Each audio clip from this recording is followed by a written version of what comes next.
స్థానిక సమరానికి నగారా మోగింది. డిసెంబర్ 2వ వారంలో పంచాయతీ ఎలక్షన్స్ జరగబోతున్నాయి. పంచాయతీ ఎన్నికల నోటిఫికేషన్ ను రాష్ట్ర ఎన్నికల కమిషన్ విడుదల చేసింది.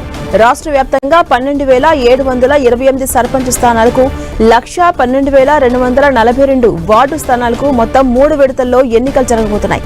డిసెంబర్ 11, 14, 17 తేదీల్లో పోలింగ్ నిర్వహించబోతోంది. ఈసీ ఉదయం 7 గంటల నుంచి మధ్యాహ్నం 1 గంట వరకు పోలింగ్ నిర్వహించి అదే రోజు మధ్యాహ్నం 2 గంటల నుంచి ఓట్ల లెక్కింపు చేపట్టబోతున్నారు.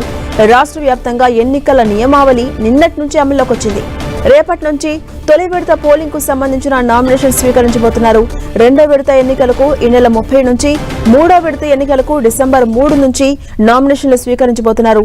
ఇక 2వ విడతలో 4,333 సర్పంచ్ స్థానాలు, 38,350 వార్డులకు పోలింగ్ జరగబోతుండగా 3వ విడతలో 4,159 సర్పంచ్ స్థానాలు, 36,452 వార్డులకు పోలింగ్ జరగనుంది.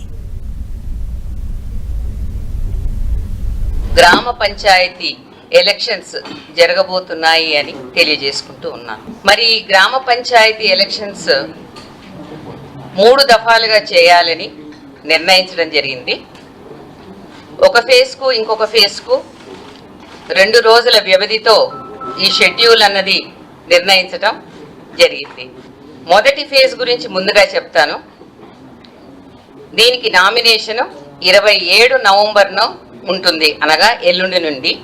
Pole day 11 December. ఫేజ్ 2కు వస్తే నామినేషన్ 30 నవంబర్న ఉంటుంది. పోల్ డే 14 డిసెంబర్న జరుగుతుంది. ఇక లాస్ట్ పోలు అన్ని జిల్లాల్లో 31 జిల్లాల్లో 182 మండలాల్లో 3వ డిసెంబర్ రోజున నామినేషన్ల స్వీకారం మొదలవుతుంది. ఎన్నిక 17 డిసెంబర్ 17th డిసెంబర్ రోజున ఉంటుంది.